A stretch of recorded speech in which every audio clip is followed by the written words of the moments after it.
Anglers Extra. I'm Scott Braun with today's Catch of the Day. He finished second in the nation with 26 home runs at Sienna College. Dan Paolini, second baseman for the Chatham Anglers. Dan, today you guys had a little bit of a different batting practice, especially towards the end. What was that unconventional little clinic we saw? Coach, towards the end today we did like a base hit round. If you got a base hit, you got to stay in there until you didn't get a base hit. And I think Coach is just trying to emphasize how important base hits are, and if you get one, then it's a good thing. So he emphasizes it. And that's something we need to keep doing more, I think. Did you like it? Yeah, I liked it because if you get like 3 or 4 in a row, you get more swings, so it's good. How'd you do? I got like a couple hits. The first round I got like 3 hits in a row, but then I didn't get a base hit after that. So it puts more pressure on you basically as a hitter, right? You have to hit to stay on? Definitely, exactly. So today you guys play the YD Red Sox. Is it strange that they're in the Eastern Division? They're one of your division rivals. We're halfway through the season, yet you haven't played them yet. Yeah, I mean, I heard Coach Schiffner and their coach saying this is crazy how this has like never happened before, but we'll see. I guess we play them like 5 or 6 times in like 8 days or something like that. But it should be fun because we haven't seen them yet, and they haven't seen us, so it's like the beginning of the season again, so it should be fun. Is there any kind of changes that you can make if you're seeing a team this many times and get comfortable with them? Definitely. I mean, batters and pitchers stick in the players' minds more, coaches-wise too, and you just get a feel of their team and how they play. 26 home runs at school this past season. So far just one on the Cape, but that's not a bad number here on the Cape. Only a few home runs and you're leading the league. What's different about hitting a home run here compared to college? I think the difference is, well, the pitching's obviously a lot better. They don't really give you many good pitches to hit home runs, and the wood bats, of course, and these Cape League fields. I mean, like here at Chatham, it says 340 down the line. I think that's a close 340. I think that's actually farther than 340. So every Cape field seems pretty deep, and the wind is always a factor here in the Cape. I hardly ever blows out to like left or center field. It's always coming in to the right, so lefties have an advantage here. But in general, it's a harder atmosphere to hit a home run. You've hit the ball well, though, and you've scored 11 runs. That number leads the team with the Chatham Anglers. Have you been able to switch your game at all to adjust to not being able to hit home runs every time? Yeah, definitely. I mean, in this league, you can't just focus on hitting home runs. Not that I do that anyways, but a base hit does it, and hopefully you can get on base and someone else gets a hit, and you run your hardest to try to score, and that's what I've been trying to do to help the team win.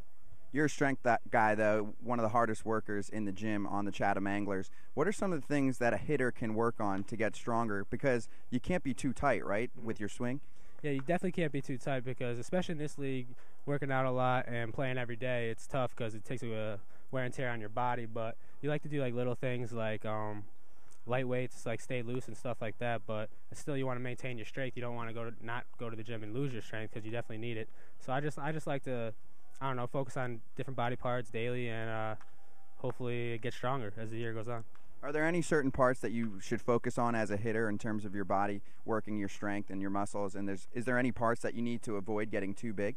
I think your lower half is one of the most important parts of your body. Something that my lower half is kind of weak, which I'm working on this summer to strengthen a lot. And also your chest area. Your chest is very important, and your torso when you swing. Those are things I'm trying to really focus on this year. You really don't need any biceps. As a baseball, that just tightens when you throw, and biceps really don't affect anything when you swing. But here in the Cape Cod, you're on the beach. I mean, I don't lie. I do a couple bicep curls in there too. Looks good on the beach, right? But what do you do then? What are some specific exercises that you should do that maybe kids should focus on if they want to be hitters when they grow up? In terms of working on your chest, is bench press the way to go? And then with your legs, is a leg press the way to go? Yeah, that's what I do. I mean, for legs, I do leg press because I don't like to squat. It hurts my back and stuff like that. But for chest, I do bench press. I think bench press works the best, and especially for hitters. Pitchers, you should stay away from it because you really don't need your chest. And yeah, focus on those stuff and work hard at it. You'll be good. Dan Paolini, you made it to the College Home Run Derby. You were just there. How was that experience for you? And not only that, but Rick Oropesa on this team was there, and also player Jordan Rivera, who's playing tonight, he's from Fresno State, was also there. Oh, yeah. I mean, it was a great experience nonetheless. I mean, even though I didn't do as good as I wanted to, or Ricky didn't do as good as he wanted to, it was a blast to go out there and experience Rosenblatt and meet a great player like Jordan Rivera and become a good friend with him. I mean, I kept the whole year at college, me and him were fighting back and forth for the leader in the nation, and it was actually nice to go meet him, and he's actually a really good guy. We're good friends now. What'd you guys say about that home run race? That every day I was checking like, oh, I'm 2 ahead of him, and he's like, so now if I could just, I'm like 2 ahead of him, and that should be good for like the next couple of games. Then he looks the next day, and I hit 2 in one game, and he's tired, and he's like, oh man, the same thing, and vice versa. Well, what's it like for a guy like you or a Pace, a guy like Rivera, to be playing halfway through the season here in the Cape League, trying to get adjusted to that wood bat, and then suddenly you're asked to go to Omaha, Nebraska for 1 day for a 36-hour trip and then hit with metal bats? Oh man, it was tough. The metal bat actually felt weird in my hand, to be honest, and Ricky said so too, because Ricky switched to like he uses a 34 in the Cape to a 35.